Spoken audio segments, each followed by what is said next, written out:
Chatterjee कथकन Telegram group को join कर लीजिए। इसमें आपको सभी नोट्स मिल जाएंगे और इसका लिंक पिन कमेंट में दिया हुआ है।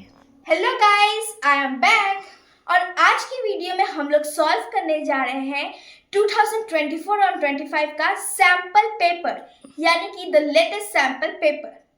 सैम्पल पेपर सॉल्व करना इज वेरी इंपॉर्टेंट क्योंकि इससे आपको अपने पेपर का पैटर्न समझ में आएगा। साथ ही इसी वीडियो में हम लोग बात करेंगे आपके पेपर का मार्क्स डिस्ट्रीब्यूशन, यानी कि सेक्शन ए, सेक्शन बी और सेक्शन सी। जो आपके 1 नंबर के क्वेश्चंस आएंगे, 2 नंबर के क्वेश्चंस आएंगे और 6 नंबर के क्वेश्चंस आएंगे।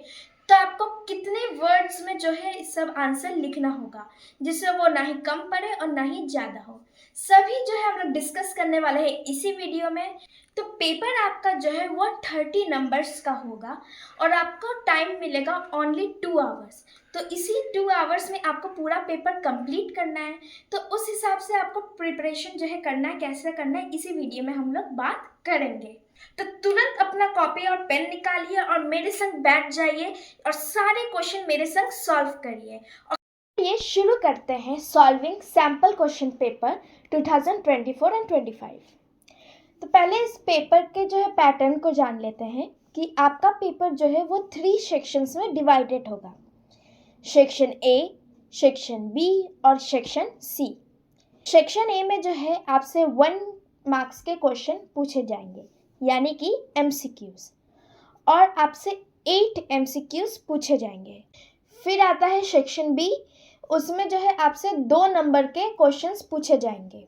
फिर है सेक्शन सी में जो है आपको 6 नंबर के क्वेश्चंस पूछेंगे, यानी सेक्शन ए में जो है MCQs है 8 ठो, सेक्शन बी में 2 नंबर के जो है क्वेश्चंस है शॉर्ट्स 5 ठो और सेक्शन सी में 6 नंबर के क्वेश्चंस है 2 ठो। टोटल पेपर आपका 30 नंबर का है और टाइम आपको गिवन है 2 आवर्स। तो शुरू करते हैं हम सॉल्विंग द क्वेश्चंस। तो पहले है section A, MCQs। Question number 1 है, costume and makeup are parts of which अभिनय? आंगिक, वाचिक, आहार्य, सात्विक।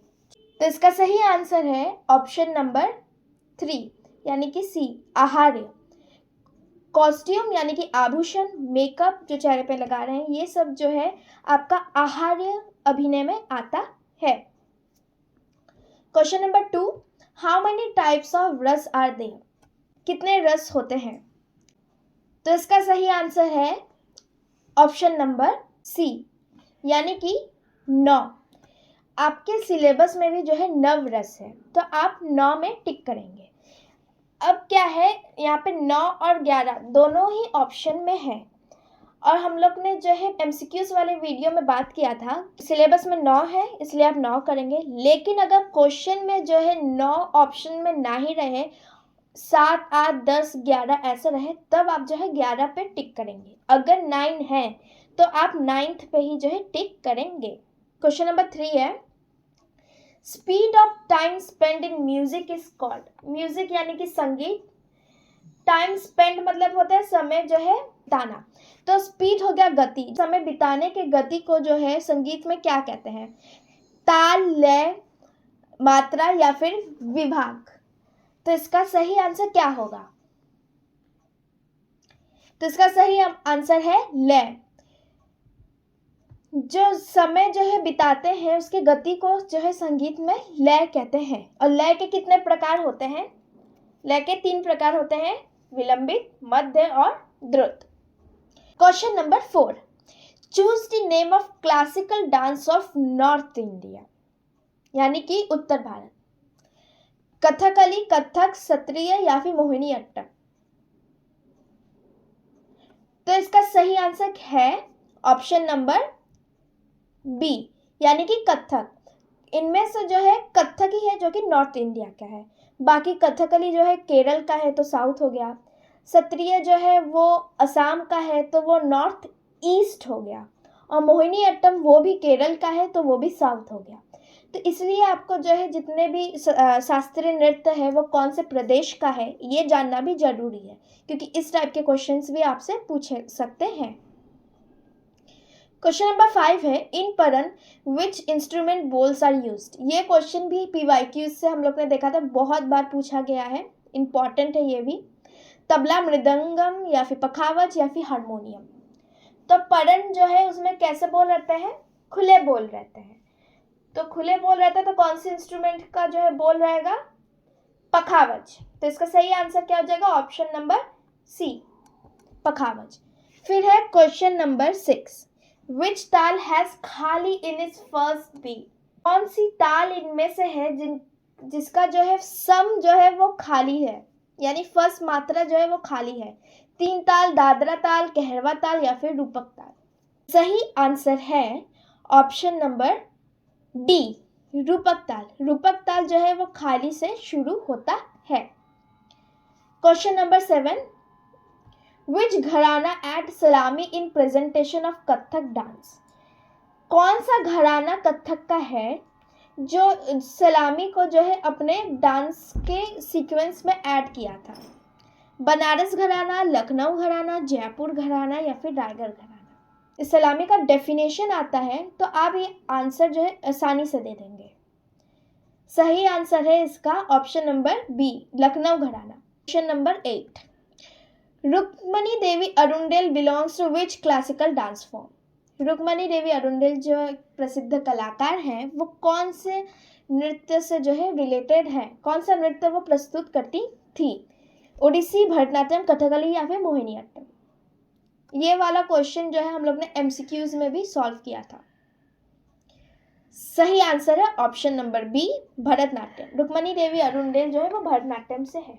तो ये सेक्शन है यहीं पर कंप्लीट हो जाता है, 8 क्वेश्चन इसी में हो गया। अब हम लोग आ रहे हैं सेक्शन बी में, एमसीक्यूज कंप्लीट। सेक्शन बी यानी 2 नंबर के क्वेश्चंस अब हम लोग सॉल्व करेंगे। तो पहला इसमें है व्हाट इज ताल, एक्सप्लेन ब्रीफली। मतलब ताल क्या है उसको जो है समझाओ। तो ये जो है डेफिनेशंस जो है आपको जो आपने लर्न किया है सिलेबस के हिसाब से वैसे वही क्वेश्चंस हैं। अब ताल का डेफिनेशन पूछा है तो आपको इसमें ऑफ कोर्स डेफिनेशन लिखना है। फिर जो है आप उदाहरण में भी इसमें लिख दीजिएगा। कई प्रकार के ताल होते हैं, जैसे 3 ताल हो गया, दादरा ताल हो गया। फिर आप चाहे तो किसी एक ताल का नाम लिख के उसका ठेका भी जो है लिख सकते हैं। और क्वेश्चन भी देख लेते हैं। व्हाट इज ले, नेम इट्स टाइप। ले क्या है और उसके प्रकारों के नाम लिखने हैं। तो ये भी डेफिनेशन वाला ही क्वेश्चन है। लय का डेफिनेशन लिखेंगे, फिर उसके टाइप्स यानी कितने प्रकार के हैं लय, 3 प्रकार के हैं, विलंबित, मध्य और द्रुत। अब इसमें क्या करिएगा, क्योंकि ये 2 नंबर का है तो विलंबित लय लिखा आपने, तीनों को एक एक लाइन में लिखा और विलंबित लय को डैश करके सिर्फ एक लाइन का जो है उसका डेफिनेशन दीजिएगा कि इसकी स्पीड बहुत जो है धीमी रहती है, इसकी गति धीमी रहती है, ये धीमी गति का है। मध्य लय में आप लिख सकते हैं कि ये विलंबित लय का दुगनी स्पीड होता है, दुगनी गति होता है। और द्रुत लय में आप लिखेंगे कि ये मध्य लय से दुगनी होता है, यानी विलंबित लय का चौगुन होता है। ये ऐसे करके आपको समझाना होगा, सिर्फ एक लाइन का डेफिनेशन लिखना है उन तीनों प्रकारों में। और उसके पहले तो लय का डेफिनेशन आपको लिखना है। फिर है क्वेश्चन नंबर 10, एक्सप्लेन लोकधर्मी ब्रीफली या फिर डिस्क्राइब नाट्यधर्मी ब्रीफली। तो लोकधर्मी नाट्यधर्मी से भी पीवाईक्यूज में भी देखा था, इस टाइप के क्वेश्चंस जो है लोकधर्मी नाट्यधर्मी से भी आ रहे हैं। तो इसका वीडियो तो है यूट्यूब में, अगर आपको डाउट अभी भी है तो वापस से वीडियोस को देखिए पूरा, और पूरे सिलेबस का वीडियोस अपलोडेड है। किसी में भी डाउट है तो तुरंत उसको जाके देख लीजिए, फिर वैसे करके प्रिपरेशन कर लीजिए। पेपर आपका आ ही चुका है तो इसीलिए जो है आपको अच्छे से प्रिपरेशन रखना होगा। Question number 11, right a short note on गत भाव। अब गत भाव या फिर गत निकास से भी क्वेश्चन पीवाईक्यूज वाले वीडियो में भी देखे थे कि लगातार पूछे जा रहे थे पेपर्स में, और गत भाव आपके सैंपल पेपर में भी पूछा है। तो गत भाव गत निकास वाले क्वेश्चंस भी जो है आपको ध्यान रखना होगा, उनके डेफिनेशंस रखने होंगे याद। और वाले क्वेश्चन में है write a short note on Vandana. ये भी आपको वन ऑफ द पीवाईक्यूज में पूछा गया था। तो इसमें क्या करना है, वंदना का डेफिनेशन लिखना है, फिर एक छोटा सा वंदना आपको लिख देना है। जैसे गुरु वंदना हो गया, गुरु ब्रह्मा गुरु विष्णु गुरुदेव महेश्वरा गुरु साक्षात परम ब्रह्म तस्मै श्री गुरुवे नमः। ये जो है वंदना आप इसका एक एग्जाम्पल में लिख दीजिएगा। या फिर गणेश वंदना आपको आता है, वक्रतुंड महाकाय सूर्यकोटि समप्रभ निर्विघ्न कुरु देव सर्व कार्येषु सर्वदा। तो ये भी आप जो है लिख सकते हैं। जो वंदना आपने प्रैक्टिकल के समय सीखा था, आपको याद है 100%, तो आप उस वंदना को लिख देंगे इसमें एग्जाम्पल के तौर में। तो जो है ना आंसर आपका एक वो अच्छा लगेगा कि स्ट्रक्चर्ड है पूरा, तो एग्जामिनर पर अच्छा इंप्रेशन पड़ेगा, तो आपको जो है फुल मार्क्स भी मिल सकते हैं। क्वेश्चन नंबर 12 है, write a notation of one आमद इन त्रिताल और right a notation of one टुकड़ा इन त्रिताल। त्रिताल यानी 3 ताल। तो नोटेशन वाले क्वेश्चन हर साल आपसे पूछे जाते हैं। पीवाईक्यूज में भी देखा था कि हर साल जो है नोटेशन पूछा गया है, आपको सैम्पल पेपर में भी पूछ रहा है। नोटेशन क्वेश्चन तो 100% है, आएगा ही आएगा। जो पीवाईक्यूज में हम लोग ने शॉर्ट क्वेश्चंस मैंने बताया था, आपको नोट करवाया था, तो वो जो है आप अच्छे से उन टॉपिक्स को देखिए। नोटेशन बोला था आएगा, सैम्पल पेपर में भी पूछा है, आपके पेपर में भी आएगा। तो टुकड़ा को नोटेशन करिएगा या फिर जो है आमद को करिएगा, जो आपको आता है वो करिएगा। फिर question number 13, give introduction of Dadra ताल एंड राइट थेका बोल। यानी कि दादरा ताल का जो है यहाँ पे आपको इंट्रोडक्शन देना है, मतलब थोड़ा सा डिस्क्रिप्शन देना होगा कि ये 6 मात्रा की है, इसमें 2 विभाग हैं, दोनों विभाग में जो है 3-3 मात्राएं हैं, पहले मात्रा पर ताली, चौथे मात्रा पर खाली है। ये डिस्क्रिप्शन जो है, इंट्रोडक्शन है दादरा ताल का, ये आपको लिखना होगा। साथ में ठेका लिखना होगा। यहाँ पे क्वेश्चन में ही बोल दिया है एंड राइट से ठेका बोल। दुगुन चौगुन नहीं लिखिएगा, 2 नंबर का है, सिर्फ ठेका पूछा है तो ठेका ही लिखिएगा, सिर्फ यही करिएगा। फिर और में आपसे यही सेम क्वेश्चन कहरवा ताल में पूछा है, तो वापस से आप कहरवा ताल का इंट्रोडक्शन देंगे कि कहरवा ताल 8 मात्रा का है, इसमें 2 विभाग है, 4-4 का जो है इसमें डिवीज़न है मात्रा दोनों विभागों में। इस टाइप का आपको कहरवा का जो है डिस्क्रिप्शन देना है। उसके बाद जो है आपको ठेका उसका कहरवा ताल का लिखना है। अब ठेका मतलब क्या होता है, ठेका मतलब होता है ठाल है, तो सिर्फ आप जो है ठाल ही लिखेंगे। यहाँ पे आपका सेक्शन भी जो है कंप्लीट हो गया, यानी कि 2 नंबर्स के क्वेश्चन कंप्लीट हो गए। 2 नंबर के क्वेश्चन आपसे जो पूछेंगे उसमें जो है वर्ड लिमिट क्या रहेगा, मिनिमम आपको वर्ड लिमिट 30 to 50 वर्ड्स रखने हैं 2 नंबर के क्वेश्चन में, ठीक है। अब आता है सेक्शन सी, यानी 6 नंबर के क्वेश्चंस। 6 नंबर के क्वेश्चंस आएंगे तो उसमें कितने वर्ड लिमिट्स होंगे, तो मिनिमम 6 नंबर के क्वेश्चन के वर्ड्स लिमिट में आप 150 वर्ड्स रखिएगा मिनिमम, ठीक है। अब क्वेश्चंस देख लेते हैं सेक्शन सी में किस टाइप के हैं। Describe Kathak dance in details और describe Bharatanatyam dance in details, कोई एक इनमें से करना है। तो देखिए, मैंने आपको पीवाईक्यूज के शॉर्ट क्वेश्चंस जो लास्ट की तरह मैंने आपको बताया था कि जो है ये क्वेश्चन आपके आ ही सकते हैं, क्योंकि ये टॉपिक्स आपके हर साल पेपर्स में पूछा गया है। तो उसमें मैंने पता क्लासिकल डांस फॉर्म आएगा, तो देखिए यहाँ पे आपसे सैम्पल पेपर में भी पूछा गया है। कई सारे पीवाईक्यूज में आपसे मोहिनी अट्टम पूछा गया, किसी में ओडिसी पूछा गया, किसी में जो है आपसे मणिपुरी डांस का पूछा गया, यहाँ पे आपसे कथक और भरतनाट्यम का पूछा गया। तो सिर्फ जो जो क्वेश्चन आए हैं ये है सैम्पल पेपर, सिर्फ वही नहीं करना है, जितने क्लासिकल डांस फॉर्म्स हैं सभी के बारे में आपको जानना चाहिए अकॉर्डिंग टू योर सिलेबस, क्योंकि कोई भी एक डांस फॉर्म आपसे पूछ सकता है, हो सकता है कथकली का ही पूछ ले, तो ये सब आपको अच्छे से आना चाहिए। अब 6 नंबर का क्वेश्चन है तो इसको तो शॉर्ट में लिखना नहीं है, 150 वर्ड्स में लिखना है।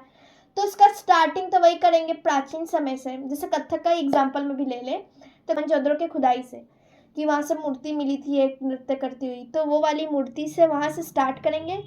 फिर पूरे काल कितने जो है डांस फॉर्म, कथक में क्या विशेषता है, ये सब, ये वेशभूषा क्या है उसकी, वाद्य यंत्र कौन सा यूज होता है, प्रसिद्ध कलाकार कौन है, ये सब टॉपिक्स भी लिखेंगे। वैसे ही भरतनाट्यम में जो है भरतनाट्यम का स्टार्टिंग करेंगे कौन से प्रदेश से है, फिर जो है इसमें क्या स्पेशलिटीज़ की विशेषताएं क्या है, जो तिल्लाना, वर्णम, अल्लाडिपू ये सब है ना, आपको उनके बारे में भी लिखना पड़ेगा। तो अल्लाडिपू का भी जो है 2 लाइन में जो है आप उसको समझा देंगे, अल्लाडिपू क्या है, तिल्लाना क्या है, वर्णम क्या है, इत्यादि ये सब क्या है। तो वो सब भी आपको एक एक दो दो लाइन में समझाना है। फिर उसमें जो वेशभूषा लिखना है भरतनाट्यम का, कि कौन सा स्त्री और पुरुष किस टाइप के ड्रेस पहनते हैं। उसके बाद आपको वाद्य यंत्र कौन सा यूज़ होता है, मृदंगम इत्यादि सब कुछ, मंजीरा, ये सब जो है आपको लिखना पड़ेगा। उसके बाद प्रसिद्ध कलाकार कौन है, रुक्मणी देवी, अरुणडेल जी हो गए, इत्यादि कई सारे कलाकार हैं, सबका नाम आपको लिखना पड़ेगा। जो आपको याद है 3-4 जितने याद हैं आप उसमें लिख दीजिएगा।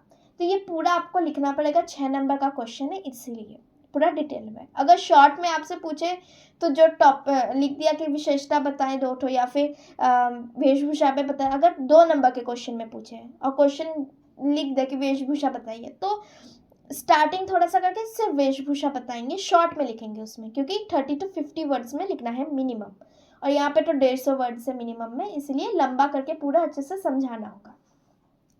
क्वेश्चन नंबर 15 देख लेते हैं। ब्रीफली डिस्क्राइब द लखनऊ घराना एंड इट्स कैरेक्टरिस्टिक, या फिर describe the characteristics of Jaipur घराना इन डिटेल्स। देखिए शॉर्ट क्वेश्चंस में मैंने बताया था घराना से भी पूछा जा रहा है, पूछेगा, तो आपके सैम्पल पेपर में भी आ गया है। लखनऊ और जयपुर घराने का पूछा है, कैरेक्टरिस्टिक्स उसकी विशेषताएं वो सब बताएंगे। और जो है कहाँ से शुरू हुआ था, लखनऊ घराना हुआ था ईश्वरी प्रसाद जी से, फिर जयपुर घराना हुआ था भानु जी से, तो इन सब का पूरा आपको लिखना है। अब सैम्पल पेपर में सिर्फ आपसे लखनऊ घराना और जयपुर घराना पूछ लिया है, तो आप सिर्फ यही 2 याद करके जाएंगे तो ये नहीं होगा। सिलेबस में आपके बनारस घराना भी दिया हुआ है, आपको बनारस घराना भी जो है याद करना होगा, क्योंकि सैम्पल पेपर से कई बार क्या होता है, क्वेश्चन आपको पैटर्न के लिए तो सही है, कई बार क्वेश्चन जो है आपको अलग पूछ लेगा। यहाँ पे जो है लखनऊ घराना पूछा है, तो हो सकता है पेपर में जाके आपसे बनारस पूछ ले, तो वो कंफर्म तो नहीं है।